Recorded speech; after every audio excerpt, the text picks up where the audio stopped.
Good day. This is Trust in Hashem. I'm Menachem Abichayel. Today we are going to be covering the second book, the book of Shemot, the 6th chapter, the chapter Mishpatim. Mishpatim starts out with many laws that Hashem gives to the Am Yisrael, the children of the nation of Israel, to follow, rules that there are to live by. And we're going to start with chapter 23 of Mishpatim, verse 2. And it reads, "You must not side with the majority to do evil." You must not side with the majority to do evil?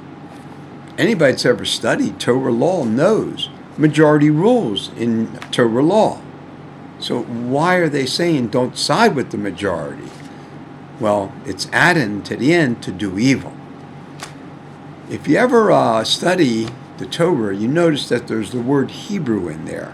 First time it's actually used is with Abraham. Well, actually it was Avram at the time. So Hebrew basically means someone who stands against, even if it means the entire rest of the world. That is what we are covering here in chapter 23, verse 2. Hashem is telling not just Am Yisrael, nation of Israel, he's impressing upon every single Bnei Yisrael, every single individual Israeli child, man, woman, no matter what age they are, that we have rules, we have regulations, we have morals, we have ethics that we are to live by. And if it means that you have to stand against the entire world to be on Hashem's side, that's what you have to do. Don't stand with evil. It's not easy, that's for sure, but that's what's required. So we move on to chapter 23, verse 21. Verse 31. So this is a very apropos verse for today, in today's world, where Hashem speaks. He's actually speaking about the world, the future world, not the world of when they received the Torah, not even today, but actually basically the age of Mashiach, when Israel will be, all Israelis will be in the land of Israel, Eretz Yisrael, and we will establish the kingdom of Hashem the way it's supposed to be, with the Sanhedrin leading the country. So verse 31 of chapter 23 reads, "I will establish your borders from the Sea of Reeds," that's, most people say it's the Red Sea, "to the Sea of the Philistines," that's the Mediterranean Sea, "and from the wilderness to the Euphrates." Well, if you go and look at a map, you'll see that if it's going to go all the way to Euphrates, that's including a great portion of what today people call Syria, Iraq. All that area to the Euphrates will belong to Israel. Now, how that's going to happen, only Hashem knows. But if you look at what's the events that are going on today, how the Muslims are attacking Israel, right? If Israel really was more in line with the Torah, every single inch of land that they get to conquer, not really conquer, but they're attacked so they take it over, push out the people who are trying to kill them, they should declare that this is part of Israel permanently now.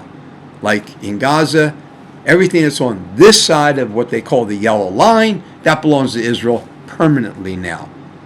In Lebanon, everything that's like up to the Tanya River belongs to Israel now. Syria, everything up to outside of Damascus where soldiers are at, all that now is part of Israel proper, forever. Proper. It's part of Israel.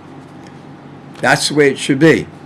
We're going to see what's going to happen as the skirmish, the war, goes on between the radical, what they call the radical Muslims, which is about 80 to 85% of the Muslims are like that. The other 15 to 20%, they want nothing to do with that.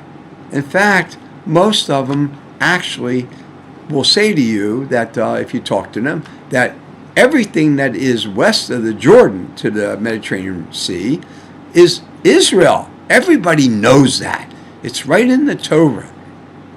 And they're even more than that. More than that is their land, which means that north of what we control in Israel today is part of Israel, and east of the Jordan River is part of Israel too. So time will tell how that's going to work out. And then we go on to chapter 24, right, verse 9. Here we have an interesting event. Then Moses, Aaron, Nadav and Abihu, and 70 of the elders of Israel ascend. They're going up Mount Sinai. The reason I brought this up is because it's not just that Moses was there, Aaron, the high priest, his two sons that, Nadav and Abihu, they went up there. The reason I'm bringing it up is because it says the 70 elders went up with him.